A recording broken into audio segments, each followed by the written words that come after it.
Welcome, citizens, to Liberty, Tales from the Tower. As your media director, it is my privilege to inform you that the following stories will contain content some listeners will certainly find disturbing. But first, a message from our sponsors. Now, let me return you to the investigation of Agent Caulfield as the search for the truth of these missing persons turns sour.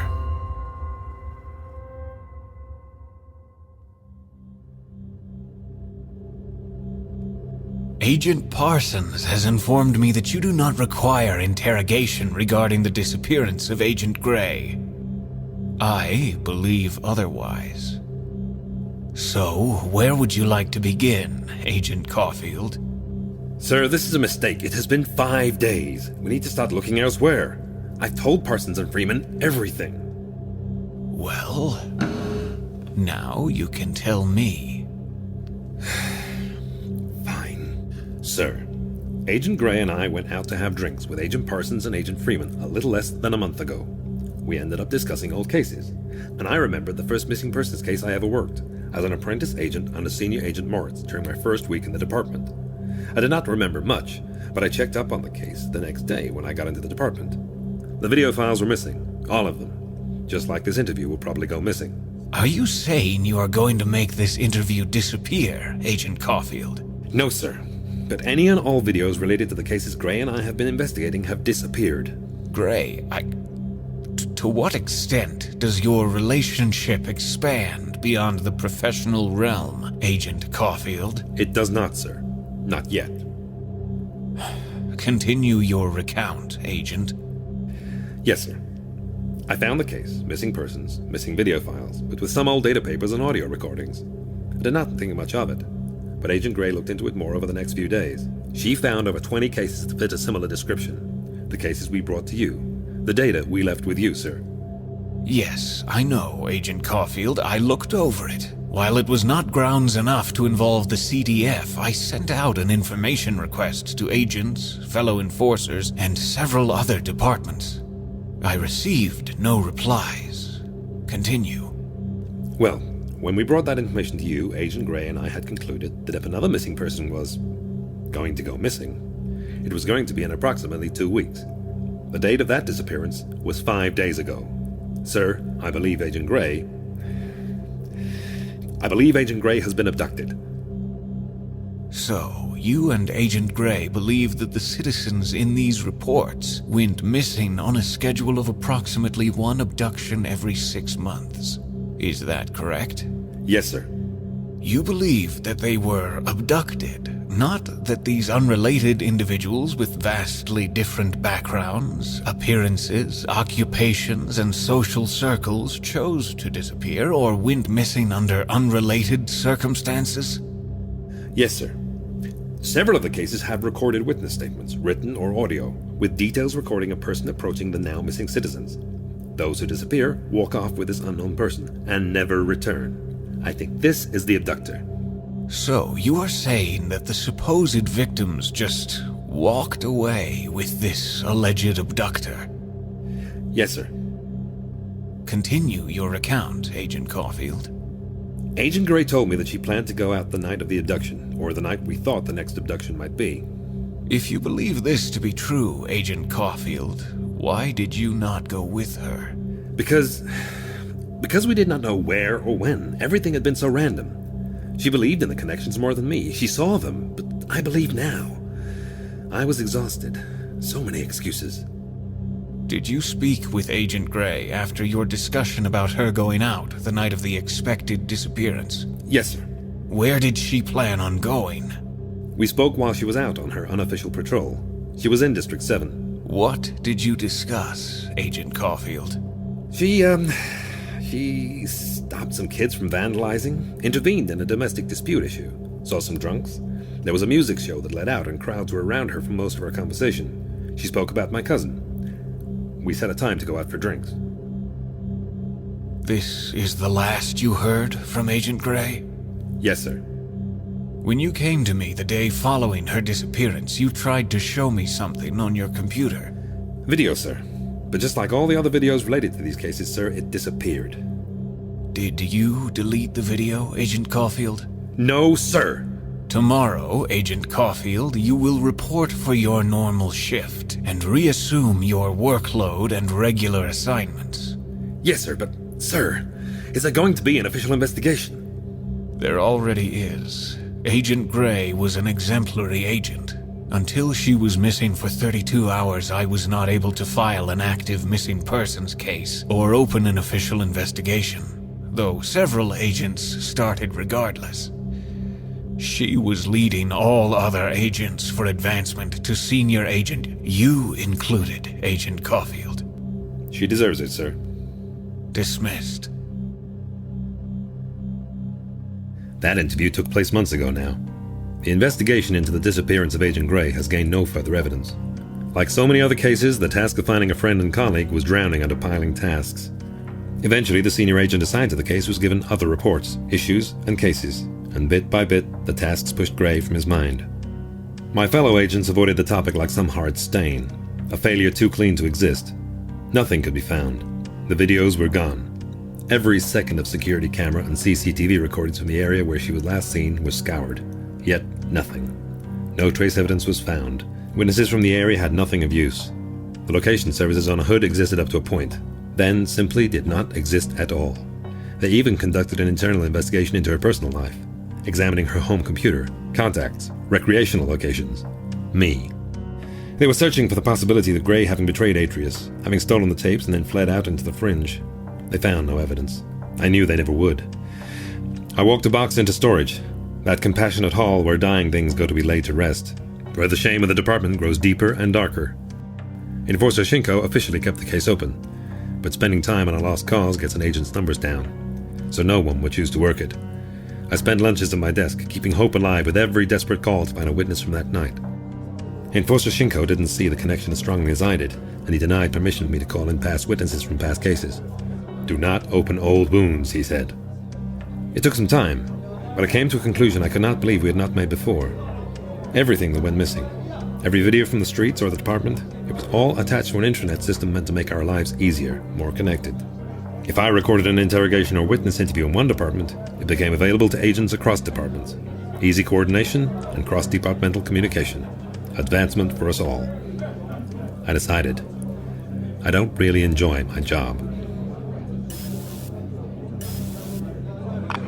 Hello. I'm contacting you in hopes of reaching Julia Farrow. Is she available? This is Julia. This is Agent Caulfield with the Department of Community Order. I was hoping I could get you to come in for a repeat of your previous witness testimony in the disappearance of Euclid Sutton. That was 4 years ago. I do not remember as much now as I did the last time I gave my statement. I understand that, ma'am, but due to a technical error with the transference of video files during a system upgrade, we've lost your previous witness statements. Lost? I guess this means you are still looking for him? We would like to ensure that we have all information prevalent to the case available to us. Can you come in to give a statement? Today? If possible. Same department as last time? Yes, ma'am. It is Miss, and I will be there in 20 minutes. Thank you, Miss. Based on the few written notes available in the cases that Gray collected, Julia Farrow had lost her fiancé, Euclid Sutton, 4 years ago, in a disappearance case that matched our timeline. The agent assigned to the case had been fired 2 years ago, though I don't know why. And the written notes on the case were lacking and scarce.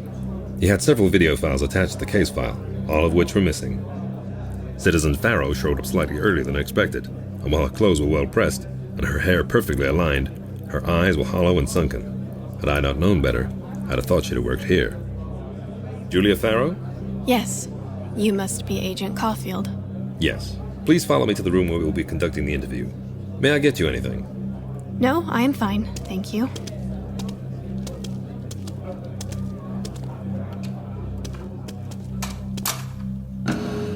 This will be recorded only for audio, so don't mind the recorder. This is Agent Caulfield taking a statement from citizen Julia Farrow regarding the disappearance of Euclid Sutton for case number 52958. Please reference the file for dates and additional information. Now, Miss Farrow, can you tell me what you were doing the night citizen Sutton went missing? Euclid, that is, Sutton, and I were in District 5 out at the Hexbox Cafe with several of his friends and professional colleagues. He worked as a personal resources representative for several broadcasts.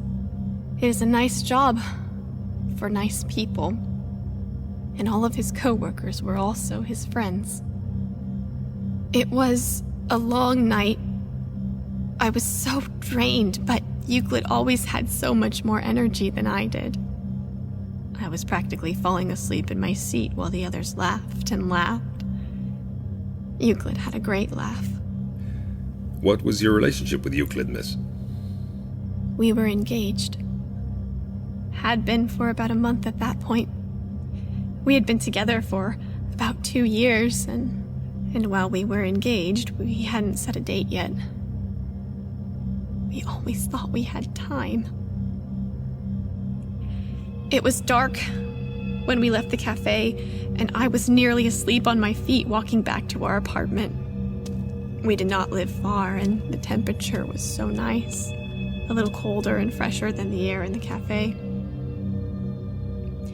But as we walked, someone came up to us, or more specifically, to Euclid. This person was thin, very thin, and looked short, but also tall, maybe. I was so tired. They had a privacy hood and coat, weather appropriate. Can you think of anything else about this person? Maybe male. Maybe stood a bit crookedly. No, I am sorry. But they spoke to Euclid. They said, "Excuse me," politely, very quietly, like a whisper. "Then will you help me?" What did the voice sound like? More male than female, I think. Slightly rough. It was so long ago, though. Do not worry. You're doing a great job. Please continue. That is everything. That was it. He said, I'll see you upstairs in a bit. Reeve, those are the last words I ever heard from him. My discussion with Citizen Farrow ended there for the most part. She cried, and nothing else she said was intelligible enough to be included in the recording up to that point. Like the others in the files Gray had collected, no trace of Euclid was ever found. I sent Julia home after letting her regain her composure in the interrogation room. As soon as she stepped into the elevator, I heard the words, "My office now, Agent Caulfield." Enforcer Shinko, sir, I can explain. No, Agent Caulfield. Be quiet and listen. Your work is falling behind again. You have disobeyed a direct order, and you are becoming fixated on Agent Gray's case. I understand she was a great agent, but we have no new information and no new leads. Did you get anything prevalent from Citizen Farrow? No, sir. So, now a distressed citizen has to go back to her daily life with a new reminder of the loved one she lost, and the lack of results we've produced in the last 2 years. Keep investigating if you truly feel like you have missed something, but keep up with your work, or even more cases will go unanswered. And stop vexing old witnesses, huh? Yes, sir, I understand, sir. You should know, though, sir, that another witness is already on their way in, sir. Last one, Agent Caulfield, or you will be suspended as quickly as I can blink. Yes, sir, absolutely. Go.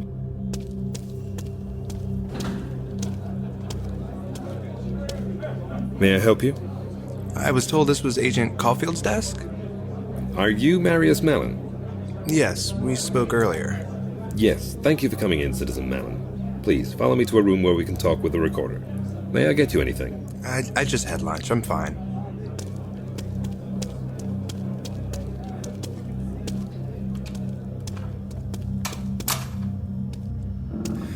This will be recorded for audio, so don't mind the recorder. This is Agent Caulfield taking a statement from citizen Marius Malin. Dr. Marius Malin, now, it's rather new. May not be in your file yet. Oh, my apologies. Congratulations. Thank you. This is Agent Caulfield taking a statement from Dr. Marius Malin regarding the disappearance of his husband, August Malin, for case number 39673. Please reference file for dates and additional information. Now, Dr. Malin, can you tell me about the night that Citizen Malin went missing?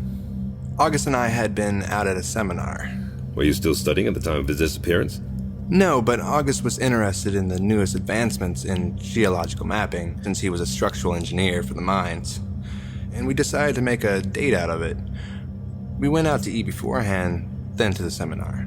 I understand. Please continue. After the seminar and general discussion had concluded, we spoke with a few other people in attendance, and August approached Dr. Cross, the speaker, regarding when he had believed these new advancements would be available and implemented in the mines. So it took us longer than we thought it would to leave. We walked from the seminar when we left, as our babysitter's apartment was relatively close. We went to Miss Delores' apartment and picked up Skilla. She was just under a year old then. We picked up Skilla. I had her strapped to me in the holder. We started walking home. You're very calm about this, Dr. Malin. I should be. I recently became a doctor of psychological health and social work. I spend my days trying to help people through their difficult times. Please continue with your account, Dr. Malin. After we had picked up Skilla, we walked to the sky rail. Everything was normal, and Skilla seemed to be sleeping so peacefully. On the sky rail, off the sky rail. We live in a nice part of District 6. It is a generally nice district, too. We know our neighbors, and the streets are clean. Skilla and I still live there today, though we have moved to a different building. I enjoy my patrols in District 6. The old woman who runs the accessory store on the northeast corner of Tower 3 always gives me an ice-cold water every time I walk by. Old Mrs. Kalani. Yes, that's her. Please continue. After we left the Skyrail station and were in the street, which was so close to our apartment, Skilla started fussing and crying. I thought she was hungry at first, and in that moment hadn't thought that it might have had more to do with the disruption of her sleep schedule. She was so loud in the middle of the night, and it seems like every scream echoed off the buildings. While we stopped to calm Skilla, a man walked up to August. A man? Can you describe him? He was uneven, like when you crick your neck and you hold one shoulder higher than the other. Pole thin, and he had a long face, I think. He was wearing rather standard shaded privacy hood, but I could still see his jaw, like it hung slack. Thank you. Continue. The man came up to August, and I think I heard them say, "Excuse me," and ask for help. Skilla was so loud, though, and trying to feed her just centimeters from my face, it was a bit deafening. August leaned over to me and told me to take Skilla upstairs to the apartment, as it was far past her bedtime and she was obviously agitated with how late it was. So I did. I put the bottle away while I took Skilla into the building, up to our apartment. I changed her, put her in her night clothes, and set her to bed. August never came upstairs. I called his hood on the shortwave, but my calls never went through. August never came home. Is there anything else about the experience that stands out to you? Perhaps something about the man who came up to August? Before Skilla started crying, I heard some clicking noises and almost a low hum, maybe. We were still rather near the sky rail, so I just assumed it was some tools or the like. Anything else you would like to record about the incident, Dr. Malin? Just that I hope you find August. Skilla is growing up fast. She's 7 now. She deserves better. Thank you, Dr. Malin. I'll walk you out. Dr. Malin and I moved through the department floor, and I could feel my fellow agents' eyes on me. I wasn't going to give up, but I could not become a burden to my department. My desk was meant for agents solving issues every day, hacking at the ever-growing pile of cases too trivial for the Civil Defense Force to bother with. I saw Dr. Malin to the small waiting area next to the hall, and as we walked through a door, a small girl with dark, bouncy curls ran up and hugged his legs. We're leaving, Skilla. How was your wait? Not too long? Say hi to Agent Caulfield. She looked up at me, past her short, curly bangs with deep, brown eyes, but she didn't say a word. She's in a shy phase. Sorry. Let's get going then. Still a lot to do today. Thank you, Agent Caulfield, for not giving up. Thank you for coming in, Dr. Malin. I walked back through the rows of desks looking to face the stream of cases and reports awaiting me. Neither of my interviews with witnesses from previous cases had turned up any new evidence to aid in the investigation of those cases or of that of Gray. Most of those abductions had no witnesses at all, and those 2 witnesses were the only ones whose data was mostly missing after the discovery of the missing videos. It was a dead end. The same dead end Gray must have hit. This just under 2 weeks until the next possible disappearance. I came to a horrible conclusion. I was going out on patrol. I wasn't going out blind. It was some fluke of cosmic chance that whoever or whatever was taking people had found Gray out that night, that she'd been in the right place at the right time. Given my luck, I would never find what I was looking for. But I did have a list of all the districts that people had been taken in over the last 10 years, and perhaps there was some pattern I could not see. Then again, I'm not a numbers person. Concordia. Hello, Tiber. How are you? What do you need? I need your brain. Sadly, I think it is in use for the foreseeable future, and I do not plan on renting it out. I need you to run some numbers for me. You know, your department is still going to consider it cheating to get me to figure out those lottery number riddles. Just like they considered it cheating last year. It is absolutely not about that. This time. Yeah. It's more of a work thing. You do applied mathematics and statistics, right? Yes, I do, as I've done for many years now. If I gave you a string of random numbers between 1 and 13, do you think you'd be able to guess the next number in the sequence? I do not guess anything in my line of work. I run data and numbers, appropriate models or codes to determine possible outcomes. So, yes? So, maybe. Tell me the numbers. I just sent them to you in a text. Did you receive them? Yes, but these look completely random. They do not fit any sequence I know from memory.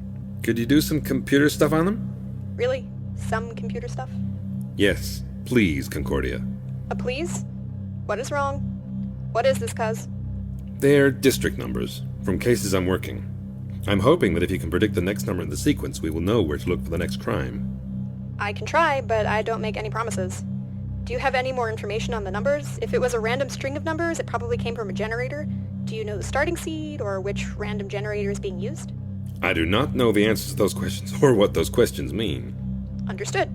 I'll get back to you later with any information, but I will not promise anything. Any kind of timeline you need this in? The next week, if you can. Not a problem. Thanks, Concordia. Bye. For a few days, everything went back to how it was before. I worked my job, and every once in a while I would look up to see Gray sitting across the room, rubbing at her face in boredom as some citizen lodged a noise complaint against a newborn baby. But she was never there. The voice was someone else's. The place was someone else's. A few months ago, a new agent had taken over her desk. Some guy just promoted from apprentice agent. He had moved her caffeine cup. Enforcer Shinko seemed to leave me alone now that I'd gone back to pushing through enough cases in a single day to justify my time and pay. I was cordial to citizens who came in, smiled with my fellow agents, told jokes, went out for drinks, and felt a pit in my stomach burrow deeper every day as the 6-month anniversary of her disappearance approached. It was only 3 days before my expedition out into the night that I got the call from Concordia. Hi. Hi. So, this was an exceedingly aggravating project. I know the feeling. How'd it go? Well, I used the starting seed from the 15 most popular number generators available. These are the ones people use across the board, from school presentations to larger advanced projects, easily available on the internet. I plugged in the number sequence you gave me and set the generator to only pertain to whole numbers existing between and including 1 and 13. It was then that I ran the sequence in hope of determining a plot for possible outcomes for each number generator for the next number in its sequence. So, in simpler terms, you... Asked my computer for numbers. Politely. And the computer said? The computer said that given the past sequence run through the multiple generators, that there is almost no consistencies that would warrant a confident result. I heard an almost. So, how about an unconfident result? Look, Tiber, there is no significant margin that would allow me to give you a number with any form of certainty. Not really going for certainty, just looking for something, anything. If I had to choose, and only because you don't seem to understand what it means to not have a confident result in a plot of results, I would say that the digits 4 and 6 have the most hits on the plot across a majority, but not all of the 15 generators examined. So, Districts 4 and 6. If you are looking for the gunshots and the fireworks, then yes. I'm an agent, Concordia. I always look for gunshots. So, can you give me a little bit more information on what this is all about? I feel like an asset in a detective drama, like one of those justice broadcasts. If this were a drama, I would tell you. But seeing how this is official work, you already know too much. And I may have to kill you. I'd like to see you try, little cuz. Thanks for the information. I'll talk with you later. Bye. Bye. I had been hoping for one decisive answer. But Concordia was great at her job. And if she said there was no statistical significance for one district being more likely than another, I would believe her. Regardless of the indeterminate outcome, result dots on plots would be better suited to choose my destination than my attempt to randomly point out a map of the districts. So now I had a choice. District 4 or District 6. I spent the next 3 days at work with just a few cases. Apprentice agents were given a heavy caseload, while many agents and senior agents were assigned a high-profile string of kidnappings and drug overdoses, in coordination with the Civil Defense Force. 2 Atrian children from 2 separate affluent families have been kidnapped on the same day from different schools in Central City, with links to an under-investigation drugs ring, thought to be operating in one of the outer districts. The case was an aggravating endeavor, as the CDF refused to share all the relevant information regarding the case with even our senior agents. Enforcer Nabao eventually released many agents, including myself, from the case after 3 days of investigation, as she saw we were not able to fully aid the investigation if the officers of the CDF did not give over the information. Yet, even with this holdup, in the first 2 days of the investigation, the combined task force had found multiple suspects, clues, and witnesses with telling information. All of this in 2 days. More than I could find in months of looking for Gray, 20 times over. Enforcer Shinko, seemingly perpetually irritated, welcomed me and my fellow agents back to the department with inboxes filled with unworked petty cases. I spent my day in a haze of data and names, preparing a small section of an annual report on vandalism in Districts 5 through 10. When I was finally shuffling my feet through the door of my apartment, Concordia was seated in my kitchen. Hi. Reeve, Concordia! I could have hurt you. How did you even get in here? I have your entry code. You gave it to me. I'm your emergency contact. What are you doing here? I'm worried about you. You've been secretive, asking me about that number of stuff for work, not calling to complain about your job at least once a week. I know about Agent Gray, that she's missing. How? Your boss, Enforcer Shinko or Shinko. Shinko. Enforcer Shinko called me after he said that you had begun to let your work falter. He wanted me to check on you. Tiber, he used the word spiraling. I'm not spiraling, I'm fine. Do I need to point to the state of your place, or can you just open your eyes and move your head around? I'm messy, so what? That's normal. But those notes on your desk and on your computer, that is a lot of spiraling. Please stop using that word.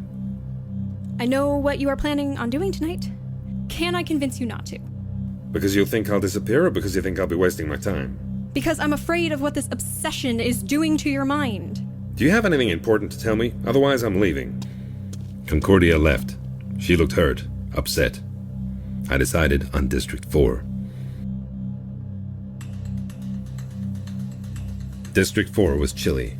Not a lot colder than my district, but enough that it was noticeable when I stepped off the sky rail. It was dark. The lights of the streets turned down dim for the sake of those sleeping. All the shops closed up and blackened for the night.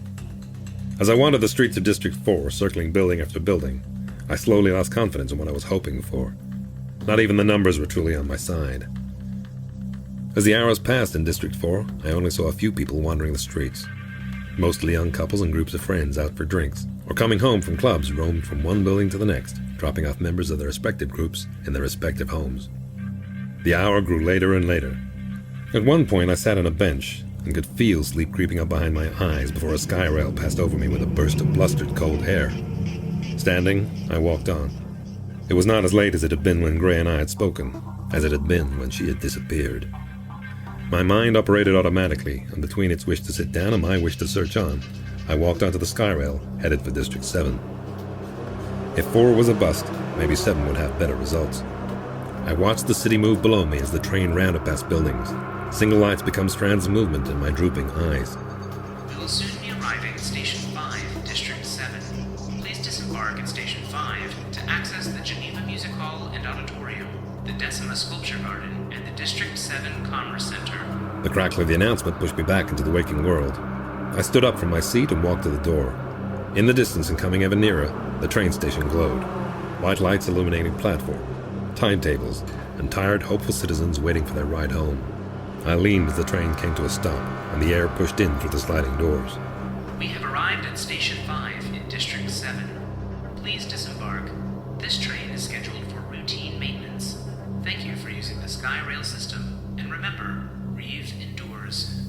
I stepped out into the bright lights of the station, walking into the first available elevator. I shared the ride with a young couple that was leaning into the corner, eyes closed as though they'd fallen asleep standing. When the elevator came to a jolted halt at its lowest point, they awoke and disembarked after me. The street level was far darker than the station above. In the stations, it never felt like night. I awoke in an instant, the walking automaton replaced fully by the raging pulse in my body and mind. Ahead of me, down the street by 15 meters or so, a skinny, crooked form of a man approached a woman in the suit of a maintenance worker. I walked up quickly, now fully alert, watching as they exchanged brief words, and the woman began to follow the skinny figure off her original path. I gained ground, nearing them ever so slightly with every few steps, needing to know what happens, needing to know where Gray may have gone. I maintained a disguising distance from my persons of interest. What's wrong? What do you need help with? I can call the DCO for you. She seemed like a caring person, but also a bit more of a commanding presence than the usual victims who were brought into the department. Victims usually chosen by random attackers for how vulnerable they appear. But this woman looked like she would just as quickly give you a swift-knuckled knock as hand you a handkerchief. While she was far more pale than Gray, she held herself in a similar manner. The man she was following, or the person she was following, was more difficult to read. At some moments he seemed so tall, and at others he may have been several centimeters shorter than myself.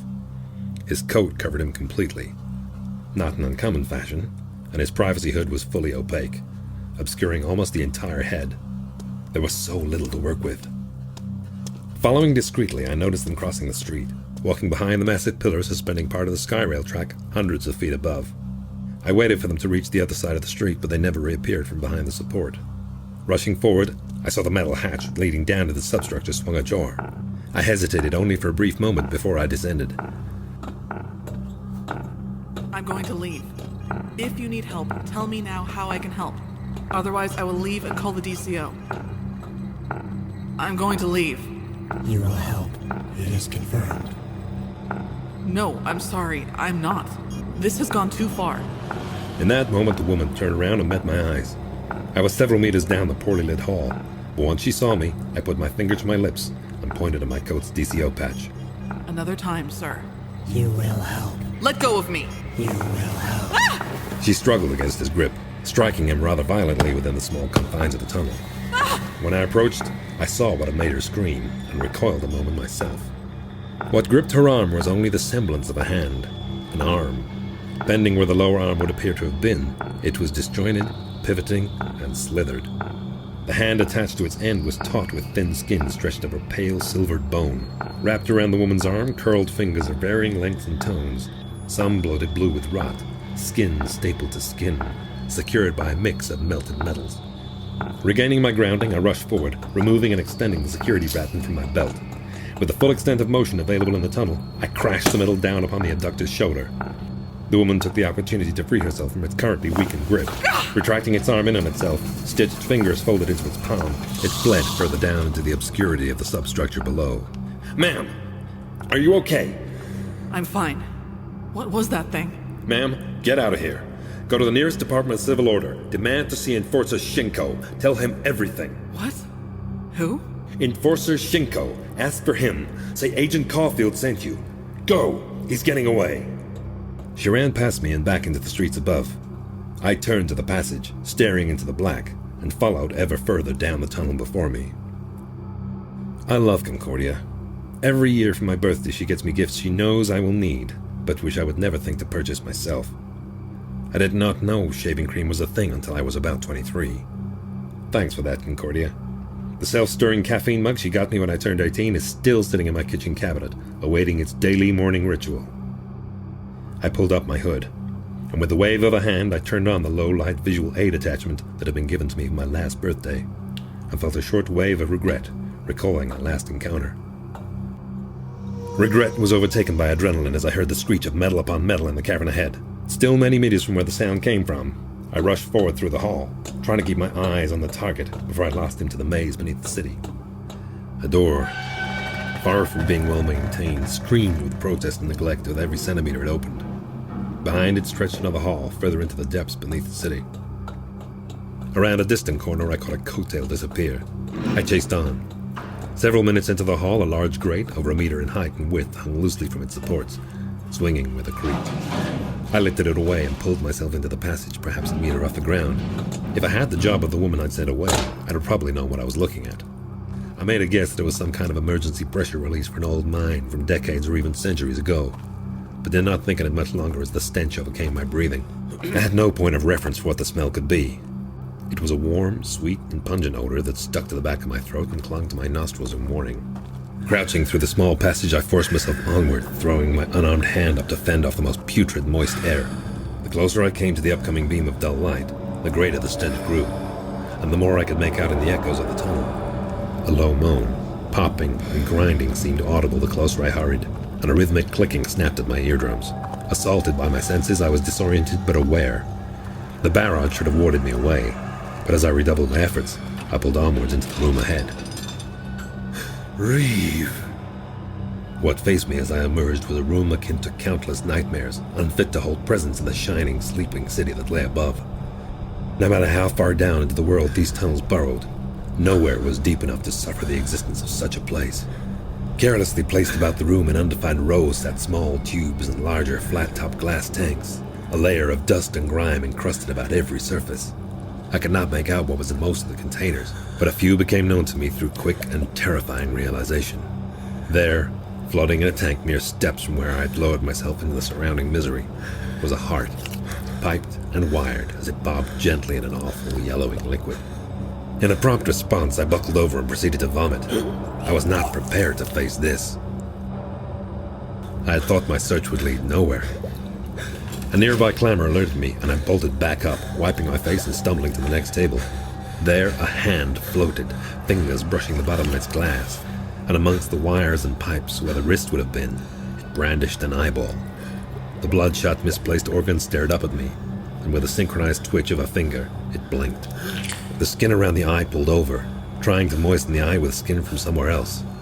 It sunk back slightly into the wrist, dipping back into the damp recesses to keep itself functional. With a panicked slash of my baton, the glass shattered, spilling out its contents to the floor and across my feet. The monstrous hand spasmed, and I brought my boot down on it in one defensive, powerful stomp. I stood there a moment, breathing heavily as it lay motionless beneath my foot, the eye open and unfocused. The further I walked, the more it became apparent.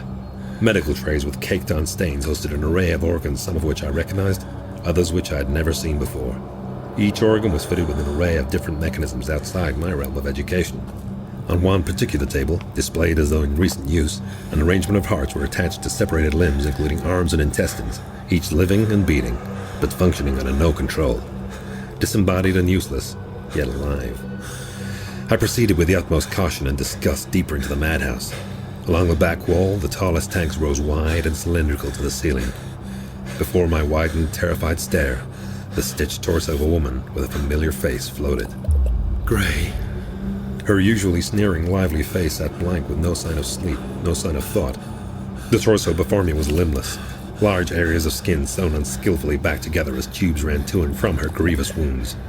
The gash-stitched scar across her abdomen alluded to even more missing from the inside.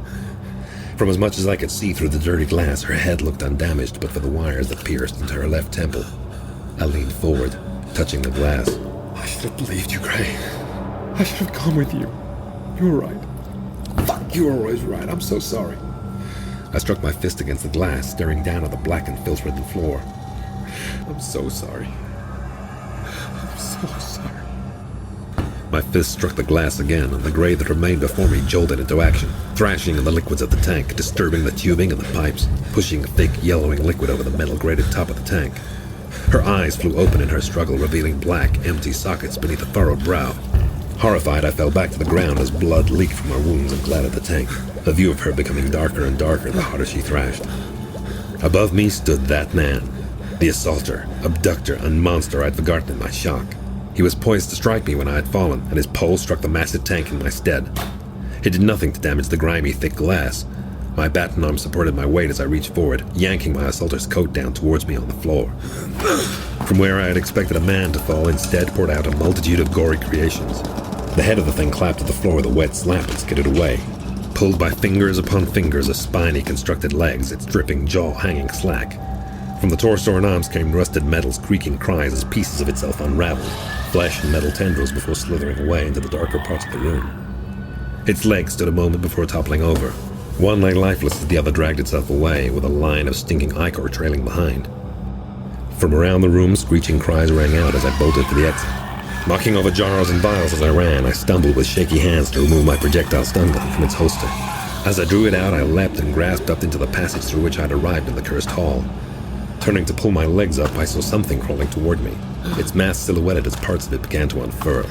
I pointed my stun gun and fired, landing its bolts on the thing approaching and felling it back into the fetid puddles below. A spark reacted with some part of the repulsive concoction spread across the floor, and flames erupted throughout the room. As a chorus of hideous voices shrieked, I fled.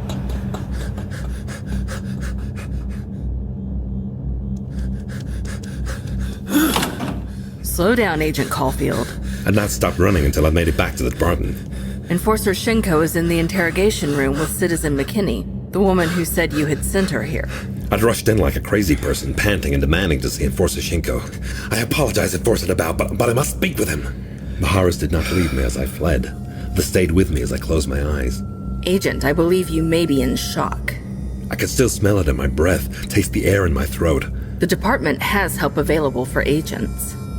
Its head crawled away, fingers onto fingers. I have called in a Dr. Werner to check on you and speak with you about your incident. The legs just stood there. One walked away. Where did Gray's legs go? How do you know about the incident? They could have been her legs. Womanly, toned, stitched, tubed, protruding. Agent, you are covered in blood and filth.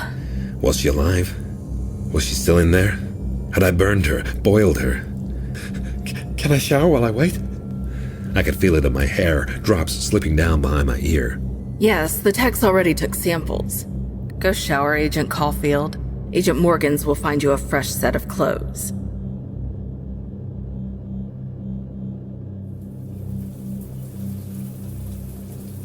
"6 months, like clockwork. Can't keep pieces alive too long, fending off the rot. Agent Caulfield? Are you okay in there? Euclid, August, Bernardus, Silvius, Gray. This is Agent Morgans. A fresh set of clothes is out here on the bench. Will you help me? Will you help me make new parts? Thank you. Thank you, Agent. I'll be out shortly. That's the smell of rotten death living under your toes.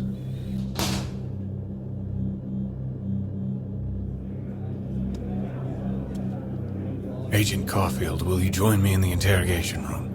Dr. Werner is not here yet, Enforcer Shinko. I know, Enforcer Nabao, but we may not have time to wait. I saw it, sir. The thing. Come with me, Agent.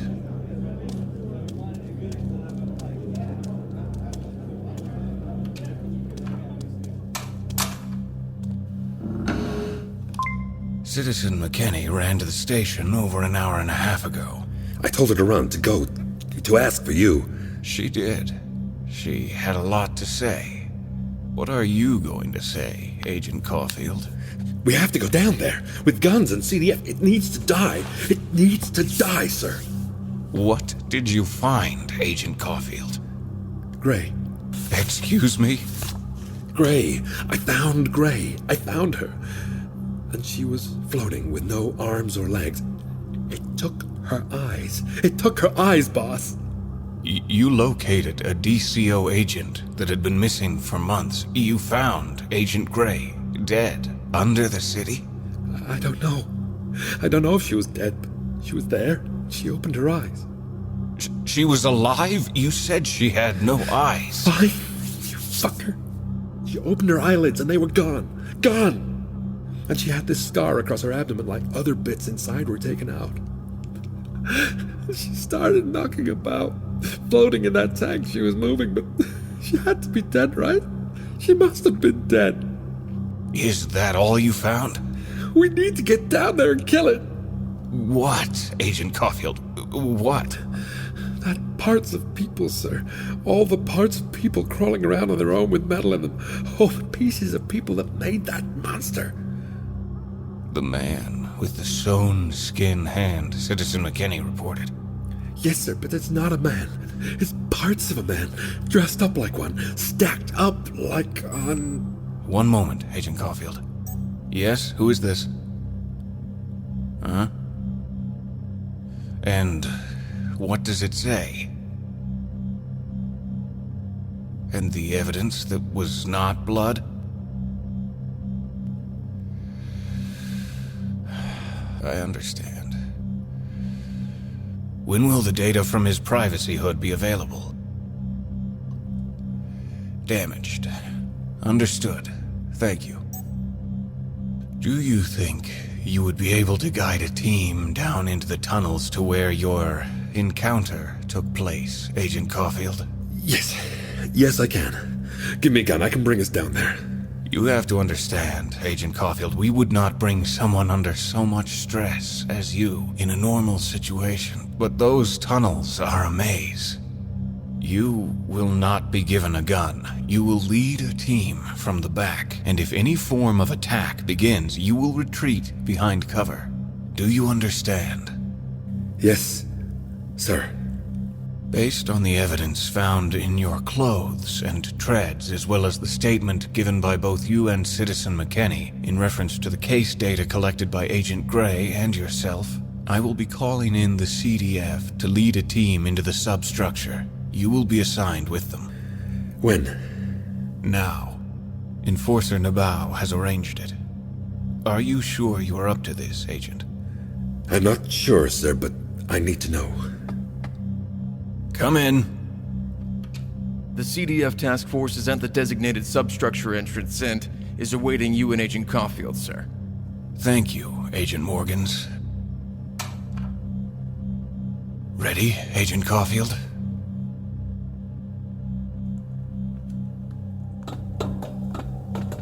Great argon, it reeks down here. Shh! Officer Robin! Through there. Through that gate. That is the room.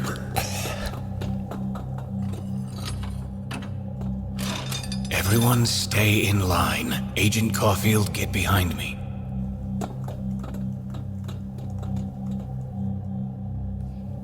Clear. Nothing here, sir. What? It should be right there. We crouched through the tunnel. The officers ahead of us, they saw it first. The black mass of a room, walls torched and filled with the smell of ashes, chemicals, and lingering rot. But nothing was there. Tables, vials, tanks, tubes, all non-existent. I touched every wall until my hands were blackened. This was it, sir. This was it. It's gone, then, Agent. How? The tank she was in, it was massive to the ceiling. Calm down, Agent Caulfield. Let's get you home.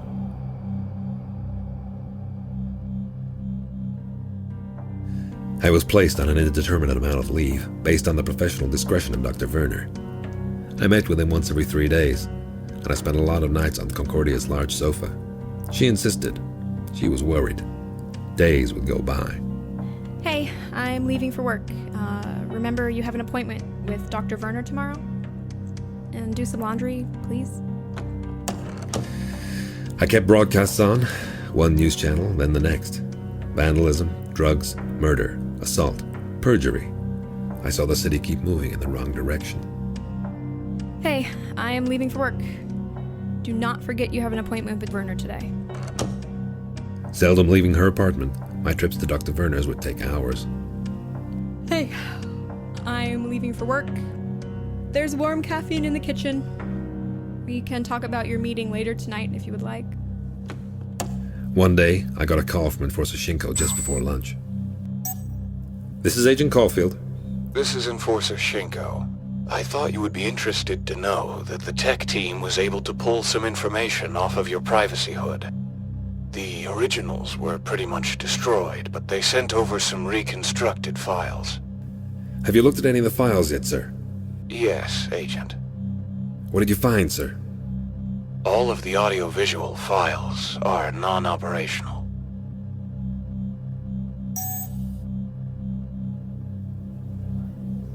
A month after the incident, I was cleared by Dr. Werner to return to the department, only permitted to undertake desk work for the foreseeable future. I found that numbing drawl of taking calls and listening to petty statements created a buffer between my active mind and the memories I kept pushed down, confined to my stomach. Enforcer Shinko greeted me on my first day back, but since then I'd not seen him set foot amongst the rows of desks and beeping calls. Agents Parsons and Freeman stopped by my desk, looking down through eyes more tipped with pity than sadness. They clapped me on the shoulder in silence, returning to their work. I tossed my coat over my arm and was walking to the door when I saw the woman sitting in the waiting room, head downcast and sniffling. "Ma'am, are you all right?" Will you help me? I froze. Her voice was that of a sad, broken woman, but my mind had weak barriers against waiting horrors. I stammered. I'm sorry, ma'am. What do you need?" She turned her cloaked head up to me, and I saw her gently wrinkled face streaked with tears, her eyes buffed and red. Her mouth was small and shaking with every word. Will you help me find my daughter? Please. Please. She disappeared about a month ago. Please. Please. She reached out a soft, creased, weak hand for the end of my draped coat, a pleading slight tug pulling me. I reported it the night of a... I did. The agents never got back. They never got back to me. My daughter, she is such a nice girl. A helpful girl. It was not gone. It would never be gone. It was naive of me to think it had disappeared, that it was finished. Mrs. Mallory's daughter helped a man on her way home for dinner. She was 29. She never came for dinner, and no trace was ever found of her. 5 days after my incident, after I had burned it, and all its tiny, horrid creations and parts, I couldn't face Mrs. Mallory knowing what I knew, knowing I'd burned all of its moving bits and all its extra pieces, knowing what Grey looked like floating in fetid waters, knowing it needed more now than it had ever needed before. It needed more now than it had ever needed before. I rushed back to my desk and brought up the departmental list of missing persons files for the last few weeks. Citizen Mallory, Citizen Fox, Citizen Gatmore. Each matched the description, but not the timeline. As I had laid on Dr. Werner's sofa trying to save myself from monstrous memories, 3 citizens had faced it to never return again. It needed more. It took more. I pressed my head against the edge of my desk, exhaling air up from my lungs as the bile and hate in my stomach tried the same. Eyes closed, I thought on the depths of those tunnels and the black, soot-coated walls of that room. I breathed deep, the cool push from the air vent below me helping to stir my mind back to the department. My chair, my desk, Mrs. Mallory. Preparing to face the fragile citizen in the waiting room, I opened my eyes. From the vent below, an eye blinked back.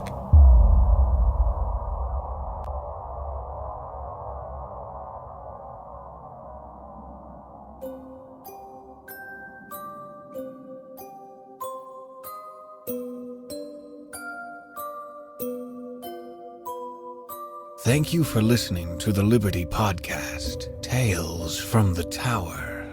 Excuse Me, Parts 1 and 2 were written by Kaitlin Statz, co-created and produced by Travis Vengroff, and mixed by Brandon Strader. Excuse Me was read for us by Karim Kronfli, and featured additional voices by Nichole Fernandez, Daniel Demerin, Peter Lewis, Kaitlin Statz, Cap Blackard, Russ Moore, Katie Otten, Zoe von Embler, Christy Luse, Caitlin Buckley, Rebecca Thomas, Paul Maya, Joseph Teagle, Adam Cartwright, Travis Vengroff, Abby Kindler, Jeannie Corcoran, and Russell Gold. If you have enjoyed listening to this episode, please consider supporting us on Patreon or by liking and reviewing our show on iTunes. Thank you for listening, and may the Archon watch over you.